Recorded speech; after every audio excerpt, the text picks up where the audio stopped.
Bonjour, je suis Marie Lavandier, je suis la directrice du musée du Louvre-Lens.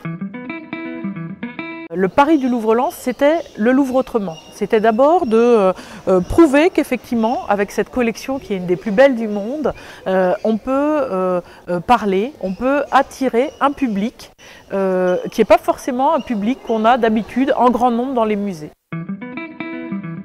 Je rappelle que le public au Louvre-Lens est en train de se stabiliser autour de 450 000 visiteurs par an, ce qui est énorme. C'est le 3e musée de toutes les régions, derrière le Mucem qui se trouve à Marseille et le musée des Confluences qui se trouve à Lyon. Alors quel est le public qui vient au musée aujourd'hui? C'est à plus de 60% du public qui vient des Hauts-de-France. Ça, c'est une de nos très grandes satisfactions parce que l'enjeu, c'était effectivement bien de capter un public régional. Sur ce public, on a 20% qui vient de l'agglomération ici, l'agglomération de Lens-Liévin. Venez le dimanche à la Galerie du Temps, vous aurez le bonheur de voir effectivement le voisinage du musée du Louvre-Lens qui vient ici circuler en famille le dimanche. C'est d'ailleurs renforcé encore par le fait qu'on a réussi à garder la Galerie du Temps gratuite depuis l'ouverture grâce au soutien des collectivités locales. Après, est-ce qu'aujourd'hui le musée est totalement ancré? Est-ce que ce travail-là est terminé, etc. Évidemment non, puisqu'encore une fois, ici, ce qu'on essaye de faire, c'est de toucher un public qui est moins habitué des musées, qui se déclare lui-même moins familier des musées. Alors les étrangers, encore une fois, ça représente un petit peu moins de 2 visiteurs sur 10 au musée.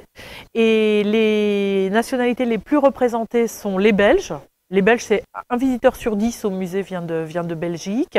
Les Néerlandais et les Anglais. Voilà, donc nos voisins européens de proximité, si j'ose dire. Mais ce qui séduit dans ce musée, c'est encore une fois vraiment son pari très original. C'est-à-dire une antenne du Louvre qui est là, qui est à 1 heure de Paris et qui propose vraiment un Louvre complètement différent. Une façon d'appréhender la collection du musée du Louvre. Alors ici, évidemment, dans la Galerie du Temps, on le voit très bien, d'une façon très différente de ce qu'on trouve au Louvre Paris, où il y a des départements, des ailes, des numéros de salles, etc. Ici, tout est offert dans un espace unique. Donc déjà, c'est cette forme très innovante de musée, portée par une architecture qui est un vrai chef-d'œuvre d'architecture contemporaine, signé par une des plus grandes agences d'architecture du monde, Sana. C'est aussi ce qui séduit, le fait que ce musée du Louvre-là, il est ici dans ce territoire-là.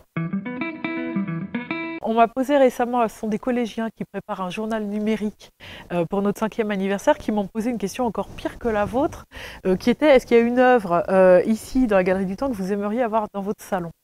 Alors je me suis dit que bon, c'est des collégiens qui me la posent, je vais faire un effort, même si moi je mets pas d'œuvre dans mon salon, et même si j'essaye, un petit peu comme c'est pas une maman, de ne pas avoir d'œuvre préférée ici. Mais c'est vrai que j'aime beaucoup les œuvres dont nous sommes entourés, là en l'occurrence la sculpture cycladique, l'idole aux lunettes. Je suis très touchée par les pièces les plus anciennes de la Galerie du Temps, en fait, même si ma spécialité me porte vers des périodes plus récente, parce que justement je trouve qu'elle raconte aussi un autre Louvre qui est ce Louvre de l'archéologie, ce Louvre des temps très anciens, et elles sont ce qu'on croise de prime abord dans la Galerie du Temps et qui nous plonge dans cette espèce de grand fleuve de l'histoire. Voilà. J'ai aussi une tendresse particulière pour une figure stèle de Larnaca à Chypre.